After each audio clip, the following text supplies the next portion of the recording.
ब्रह्ममुरारिसुराचितलिङ्गं निर्मलभासित शोभितलिङ्गं जन्मज दुःखविनाशकलिङ्गं तत्प्रणमामि सदा शिवलिङ्गं देवमुनिप्रवराचितलिङ्गं कामहदन करुणाकरलिङ्गं रावणदर्पविनाशकलिङ्गं तत्प्रणमामि सदा शिवलिङ्गम्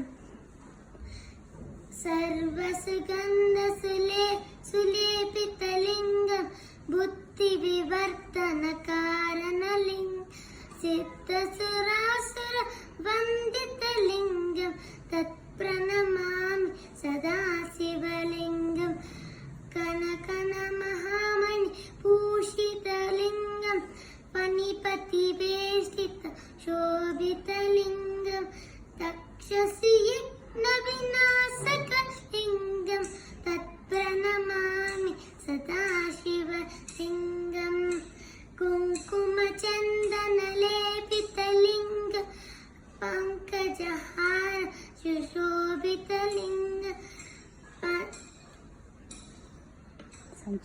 सञ्चितपापविनाशकलिङ्गं तत्प्रणमामि सदा शिवलिङ्गं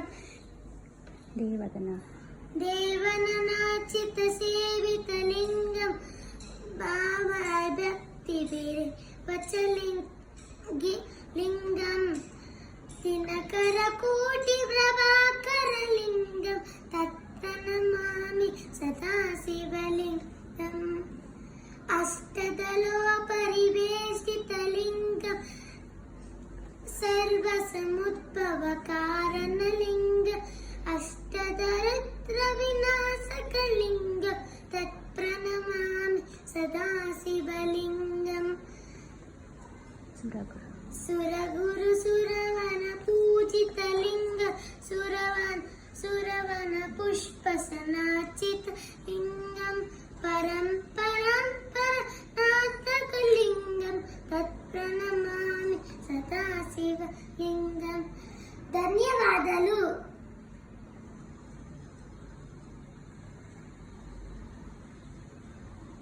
Very good, Sandy.